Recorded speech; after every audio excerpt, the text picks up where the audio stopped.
अब अगली एक बीमारी है और इसमें होती है जो न्यूट्रिशन से रिलेटेड है, उसको कहते हैं कीटोसिस। कीटोसिस या फिर ये प्रेग्नेंट में, जब प्रेग्नेंट रहती है ना उस समय होता है, तो और उसको कहते हैं प्रेगनेंसी टॉक्सीमिया। प्रेगनेंसी के समय ये ज़्यादा किस में होती है वाली, जो प्रेग्नेंट अपनी डो है उसमें, या और इसको कहते हैं एसिटोनीमिया, मतलब गैस ज़्यादा हो रहा है इसमें। ठीक है, तो ये कब होती है? Late pregnancy. जैसे कितने महीने की होती है प्रेगनेंसी बकरी में, है ना, 5 महीने की। तो जो भी प्रेगनेंसी का रहता है ना टाइम, उसको अपन 3 उस पर डिवाइड करते हैं। तो यहाँ मान लीजिए कि डेढ़ लास्ट का जो है ना, लास्ट के जो 1.5-2 महीने हैं उसमें ये अधिकतर होती है।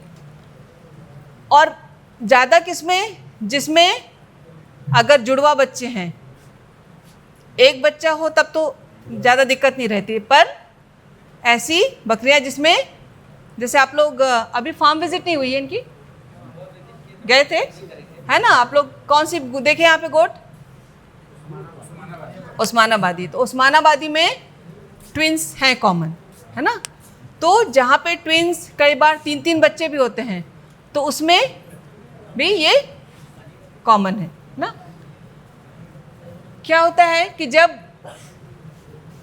बकरी प्रेग्नेंट है ना, तो उस समय उसकी जो ग्लूकोज कहते हैं ना अपन एनर्जी के लिए, उसकी मात्रा, मतलब उसकी रिक्वायरमेंट बढ़ जाती है। उसको उसकी जो प्रेगनेंसी के टाइम पे उसको ज़्यादा ग्लूकोज चाहिए। पर अगर उसके आहार में कमी है तब मेनली ये बीमारी होती है ना। क्या होगा कि अब जानवर को एनर्जी, ग्लूकोज चाहिए, आहार से उसको ग्लूकोज कम मिल रहा है, तो क्या होता है कि जो उसके शरीर में जो फैट जमा है ना, वो फैट से फिर वो उसको ऊर्जा चाहिए है, तो उस फैट से वो ऊर्जा लेने की कोशिश करती है। और उस समय, उस प्रक्रिया में कह लो कि ये जो कीटोसिस, मतलब क्या होता है ना, अपने जो खून में कीटोन बॉडीज़ होती हैं उनकी मात्रा बढ़ जाती है। कीटोन बॉडीज़ होते हैं उसमें, लेकिन अगर कहते हैं ना कि कोई भी चीज़ अगर उसकी जो नॉर्मल मात्रा है उससे बढ़ जाए तो बीमारी होती है ना। तो कीटोन बॉडीज़ की मात्रा खून में बढ़ जाती है तो उसको कहते हैं कीटोसिस, है ना। ये तीनों हैं, एसीटोन, एसिटोएसीटेट, और एक और होता है बीटा हाइड्रोक्सी ब्यूटारेट। ये कीटोन बॉडीज़ हैं, इनकी मात्रा खून में बढ़ जाती है। क्यों हो रहा है ये? कि ग्लूकोज जानवर को पर्याप्त नहीं मिल पा रहा है ना। तो बताया कि फैट से वो एनर्जी लेने की कोशिश करेगी और उसके कारण ये प्रोड्यूस होते हैं ना। तो इसको अपन कैसे वो कर सकते हैं कि उसको बताए किस में होता है ये प्रेग्नेंट, तो उनकी जो आवश्यकता है उसको हमको पूरा करना है ना। तो वही है कि एडिक्वेट न्यूट्रिएंट इनटेक, कि उनको जितना उनको चाहिए है इतना का। सिम्टम्स आ रहे हैं ना उसमें ना।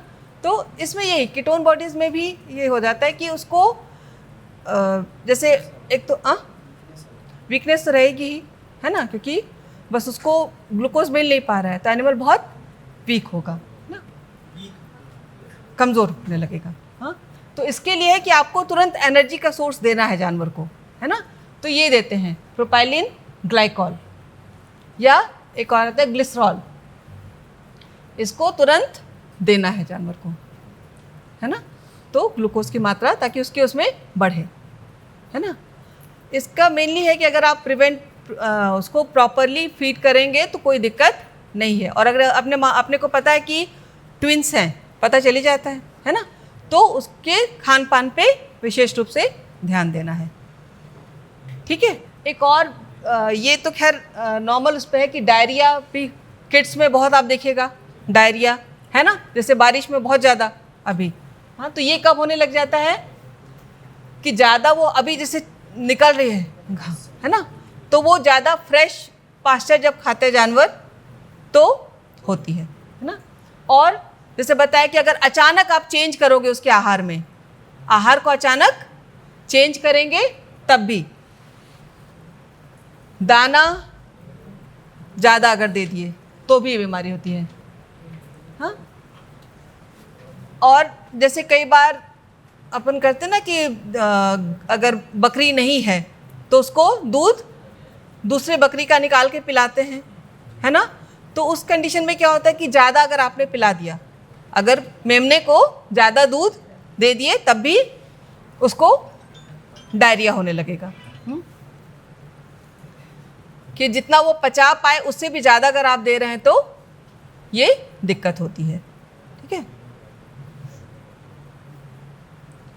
एक ये बीमारी पोलियो एन्सेफेलोमिलेसिया, ये इसमें क्या होता है, आपको मतलब नर्वस सिम्टम जैसे झटके आने लगते हैं जानवर को। इस बीमारी में अगर ये है तो क्या होता है, झटके आते हैं, है ना। मेनली तो ये एक विटामिन की कमी से होती है। विटामिन के बारे में भी पढ़े होंगे आप लोग। हाँ, क्या नाम हम सुने हैं? मिनरल मिक्सचर और विटामिन जो देते हैं ना, है ना। तो विटामिन में दो तरह के विटामिन होते हैं।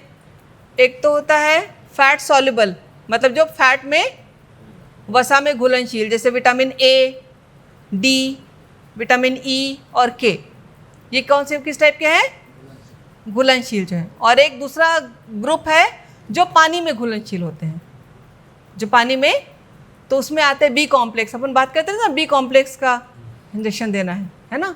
किसी को अगर आप देखिएगा कि इंसानों में भी जब अपन बात करते हैं कि किसी को अगर कुछ नर्वस मतलब नस वाला कुछ दिक्कत है तो बी कॉम्प्लेक्स का देते हैं, है ना। तो बी कॉम्प्लेक्स में मतलब विटामिन बी में कई विटामिन्स हैं, है ना। तो उसमें पहला जो है विटामिन B1 थायमिन। तो थायमिन की कमी से ये अधिकतर होती है बीमारी। और भी कई कारण हैं, है ना, आपको बताती हूँ मैं, और भी कई है, लेकिन विटामिन B1 क्या होता है कि जानवर ऐसे अपना चरते रहता है। कुछ प्लांट्स होते हैं जिसमें मतलब आहार में कोई कमी नहीं होगी, लेकिन उन प्लांट्स में जो वो चरते समय खा ली, इसका कुछ ऐसा रहेगा केमिकल जो कि उस विटामिन को नष्ट कर देता है ना। उस चरते हैं जब वो, तो जैसे कुछ फर्न होते हैं, अब उसको क्या कहते हैं, फर्न को क्या कहते हैं, फर्न नहीं कहते हैं ना। तो उन सब में भी रहता है वो चीज़ जो कि इस विटामिन को नष्ट कर देता है। आहार में है तो अब नष्ट कर दिया तो वो जानवर को मिल नहीं पाएगा, है ना। और इसके लिए क्या कारण है, देखिए इसमें अधिकतर जो आप अभी तक मैं जो बता रही हूँ कि अगर आप ज़्यादा कंसंट्रेट दे दिए, है ना, अपने को उसकी आवश्यकता अनुसार ही देना है। कि अगर जानवर को दे दिए बहुत ज़्यादा न्यूट्रिएंट डेंस कि नहीं अभी इसकी बढ़िया हम देंगे ज़्यादा तो बढ़ेगा, हाँ, तो एक तो वो भी बीमारी बताई ओवर ईटिंग, ये भी हो सकता है ना। लश पास्चर में बहुत अच्छा हरे भरे उस पर आप छोड़ दो तो भी दिक्कत होने लगती है ना उस पर। और जैसे बहुत ज़्यादा जब ठंड रहती है, जब बहुत ज़्यादा ठंड होती है तो क्या होता है अपन कि अभी चरने नहीं भेजे, उसको रख के ही खिलाएंगे, स्टॉल में ही रख के देंगे। तो उस केस में क्या करते हैं, अब उसको हरा चारा मिल नहीं पा रहा तो क्या हम लोग का रहता है कि उसको ज़्यादा हम दाना दे दें, है ना। आप स्टॉल में ही खिला रहे हैं तो उसको ज़्यादा हम दाना दे देते हैं, तो उस केस में हो सकता है ये, हाँ। और तो वो वैसे जो जानवर हैं जिनको आप स्टॉल में रख के ज़्यादा दाना दे रहे हैं, बहुत कंसनट्रेट वही ज़्यादा न्यूट्रिएंट डेंस फीड दे रहे हैं, तो उनमें ये बीमारी होने के चांस ज़्यादा रहते हैं, है ना। मैनेजमेंट जैसे आपको एक और बताई थी मैं कि अगर आहार आप चेंज कर दिए, है ना, मैनेजमेंट के उसमें ही आता है कि अगर आप जिस टाइप का दे रहे हैं चेंज करना हो तो उसको ग्रेजुअली चेंज करें, है ना। और ये बीमारी दोनों में, छोटे मेमने में भी और एडल्ट दोनों में हो सकता है। ये तो आपको बता ही दी कि ईटिंग ऑफ कुछ प्लांट्स हैं जिनके कारण ये हो सकती है ना। इसमें क्या होगा, खाना बंद कर देगी। इसके जो सिम्टम्स हैं कि रैपिड, मतलब जो उसको भूख नहीं लगेगी तो वो नहीं खाएंगे फिर, है ना। और जो बताया कि उसको झटके आने लगेंगे, है ना, जानवर खा नहीं रहा है और झटके आ रहे हैं, तो इसमें होता है। और जो जानवर है वो ज़्यादा उत्तेजित होने लगेगा। आप देखेंगे कि उसका जो नॉर्मल जैसा बिहेवियर रहता है ना, तो वो कैसा ज़्यादा उत्तेजित हो रहा है। और अगर कई बार ये सिम्टम्स कब तक, 2-3 सप्ताह तक रहते हैं, है ना। जानवर मरेगा नहीं, पर 2-3 सप्ताह तक आपको ये सिम्टम्स मिलेंगे। हाँ, पर अगर नहीं खा रहा है, कमज़ोर हो जाएगा, तो उसके कारण भी डेथ हो सकती है उसकी। हाँ, और जो ये इसको जो झटके आएंगे वो हर 2 से 5 मिनट में आए, थोड़ा शांत होगा, फिर 5 मिनट बाद फिर झटके आने लगते हैं। ठीक है, नहीं खा रही है तो जो अपनी बकरी रहेगी बिल्कुल डल सी रहेगी, है ना, डल रहेगी, डिप्रेस सी बैठी रहेगी। हाँ, और जब झटके आते हैं तो या तो जैसे खड़े हैं तब भी आप देखेंगे, या फिर वो लेट जाती है ना। तो झटके आ रहे हैं मतलब आप समझ लो कि ये उसको कुछ न जो है बीमारी ये नर्वस ही है ना। तो उसमें एक ये भी हो सकती है। ठीक है, तो अब इसके लिए क्या करेंगे, किसके कारण बताई होती है मेनली, कौन सा विटामिन, हाँ B1 थायमिन है ना, तो उसका इंजेक्शन देते हैं। हाँ हाँ, आता है ना। तो मेनली क्या है ना कि ये कब, जब ये हो गई तो नॉर्मली जो थायमिन है जो अपने नहीं, क्योंकि जो उनका फीड है ना, अगर फीड आपका प्रॉपर है, जैसे अगर अपन फीड में मिलाते हैं ना, ये सब चोकर वगैरह मिलाते हैं, तो वो बहुत अच्छा सोर्स है B1 का। जैसे जो चोकर मिलाते हैं तो B1 का बहुत अच्छा सोर्स है, तो जनरली डेफिशिएंसी नहीं होती है ना। पर अगर हो गई तो उस केस में फिर आपको डोज उसी का ज़्यादा देना पड़ेगा, है ना। और मैं भी देखूंगी, आप लोग भी उनसे पूछेगा कि थाइम इसके लिए अलग से है क्या इंजेक्शन, है ना, उसे बताया तो। ठीक है, ये क्लियर है आप लोग को। हाँ, कि इसमें भी वही, एक तो वो डेफिशिएंसी बताए कि कुछ खा लेने के कारण वो डेफिशिएंसी हो जाती है, या फिर आप उनके आहार में चेंज करेंगे तो भी होता है।